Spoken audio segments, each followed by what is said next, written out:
नवरात्रि में छठे दिन माँ कात्यायनी की पूजा की जाती है।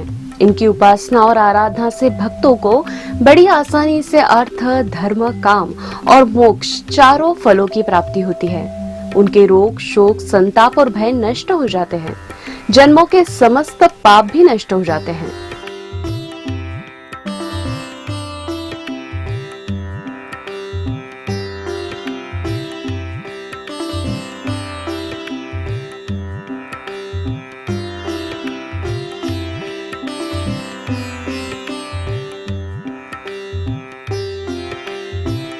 इस देवी को नवरात्रि में छठे दिन पूजा जाता है।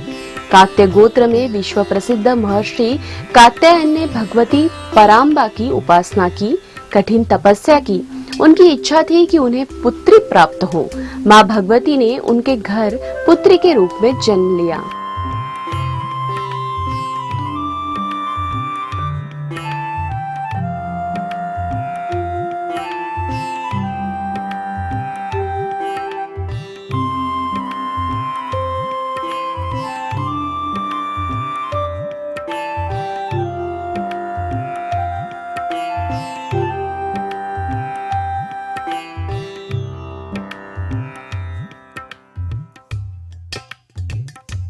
इसीलिए यह देवी कात्यायनी कहलाई।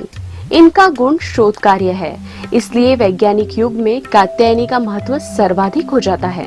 इनकी कृपा से ही सारे कार्य पूरे हो जाते हैं।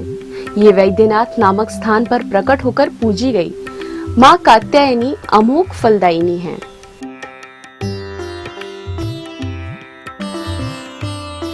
भगवान कृष्ण को पति के रूप में पाने के लिए ब्रज की गोपियों ने ही इनकी पूजा की थी।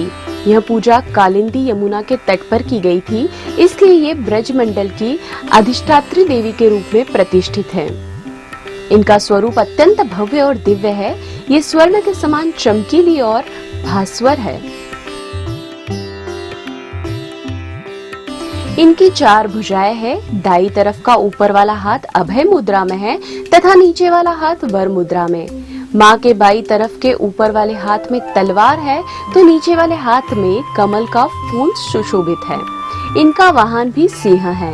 इनकी उपासना और आराधना से भक्तों को बड़ी आसानी से अर्थ, धर्म, काम और मोक्ष चारों फलों की प्राप्ति होती है। भक्तों के रोग, शोक, संताप और भय नष्ट हो जाते हैं। जन्मों के समस्त पाप भी नष्ट हो जाते हैं।